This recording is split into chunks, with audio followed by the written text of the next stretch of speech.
The comic book writer and movie producer Mark Millar turned his passion into a highly successful career, and now he's giving aspiring writers and artists the chance to follow suit. Today he launched another global talent search to give budding comic creators the opportunity to see their work in print and get paid for the pleasure. He joins us now, and thanks for doing so. No problem. A global talent search. What are you looking for? Well, we did this last year and it was great. It worked out really well. We just thought, wouldn't it be nice to give 13 people a break? You know, because I remember getting my break and it was the most exciting thing that ever happened, getting in print. And I thought somewhere around the world there's got to be wee guys and wee girls that are sort of keen to kind of get into this game.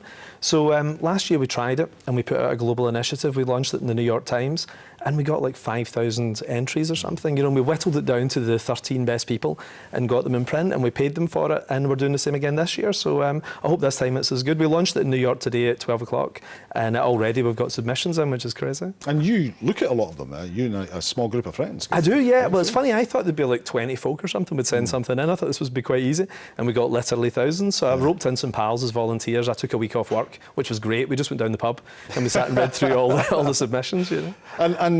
So in the end, last year, those who won, what did they give you, and where were they from?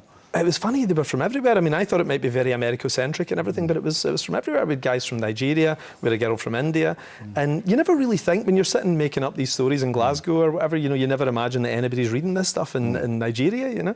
But it was really exciting. We were getting really different perspectives in all the characters, and what I do is I loan my characters out to the writers. They can write Kick-Ass, they can write Kingsman, or any of the things that I've done myself, and they send in a story, and some of them turned out to be better than mine. I was quite put out, you know, so I'm going to try and hobble some of those careers.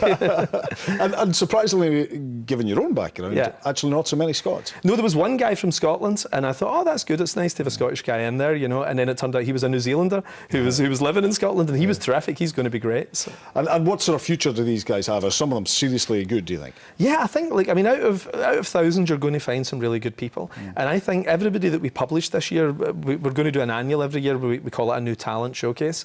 Everybody who we printed was great, who's really good. And there's 2 or 3 of them I think are going to have really big careers, and they're interested in working in movies and everything too. So I'm kind of mentoring a lot of people along the way. I feel, I'm in my 40s now. I feel I should be doing something good instead of just writing my own stuff. I'm trying to mentor some people at the same time. And you're doing this out of your own pocket? Yeah, it's really stupid. Like, my wife was saying to me, why are you doing this when we're not getting paid?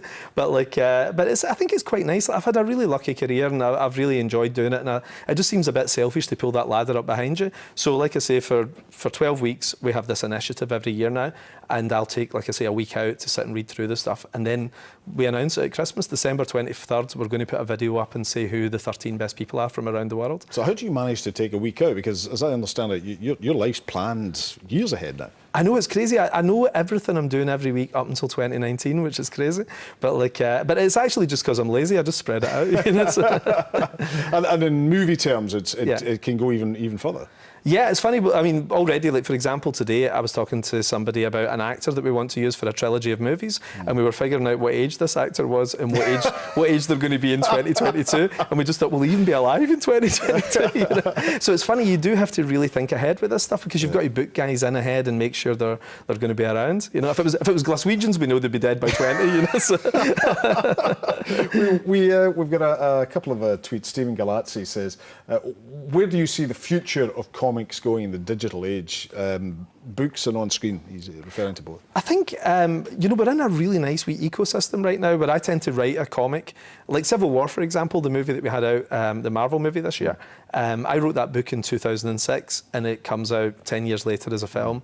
And then we have a second life with the book for those years leading up. So one hand washes the other. It's fantastic. And then we have video games and all this kind of thing all feeding into it too, and toys, which is massive, you know. So it's brilliant. I mean, this is the world I dreamed of when I was a kid, that everybody's into this stuff. Like, my aunties are into this stuff now, you know. Like, it's crazy. I was the only guy who was into this stuff when I was growing up, and I love the world we're in just now. So where I see it going, hopefully just getting bigger and bigger. I think the tastes will change.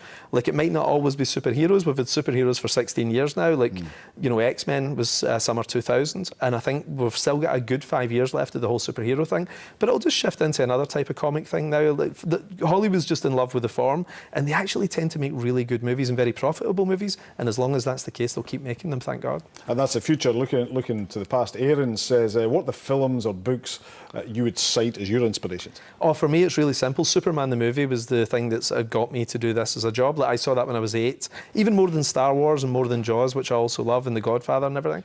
Like, Superman the movie was like my vocation. It was like Moses seeing the burning bush, you know, like I really wanted to do it then. And my first big royalty check, I bought Christopher Reeve's Superman cape, which I've got up in the wall in my office and everything, you know. And for me, that's the ultimate one. And I always try and do something that's as good as Superman the movie. You know, but you can trace everything that I've ever worked on. I can trace back to a movie I saw in my childhood, whether it's Flash Gordon or, like I say, Star Wars or Indiana Jones, all the kind of the stuff everybody's into, I guess. You're a big international success, and yet you still live in Scotland. Yeah. And why is that? I'm saying yes. Why and how do you manage it? Well, do you know what? It's so weird. Like, I actually really like it here, and it's funny. Like, I'm starting to take it personally because so many of my friends say to me, "When are you going to move away?" You know? Like, people are like, "Why are you still here?" You know. But actually, I really like it here. It's really nice. I think it's a good place to live. It's got a good balance, everything. You know, I'll give you a perfect example. The Civil War premiere a few months ago. You know, a pretty glamorous do. You've got Robert Downey Jr. and all these guys and all that who are in the film, all at it. It's a big splashy event in LA, and I couldn't go because it was my brother's birthday party, like in Coatbridge. And like, I says to my brother, "Do you mind if I skip your party? I've got an invite to this thing in LA and all that." And he was, "Oh, thanks very much," you know, and totally took umbrage, you know. But I think if you lived in LA, your life would just be that, you know. Yeah. Whereas, you know, if you live here, you are reminded that you're an actual human being, and at one time this career won't exist, you know. So you have to kind of keep your feet in the ground a wee bit, and the parter's better here, you know. It certainly is that. I've thoroughly enjoyed it for the short time we've had you here with us tonight, Mark. Thanks very much indeed for joining us. Thank you.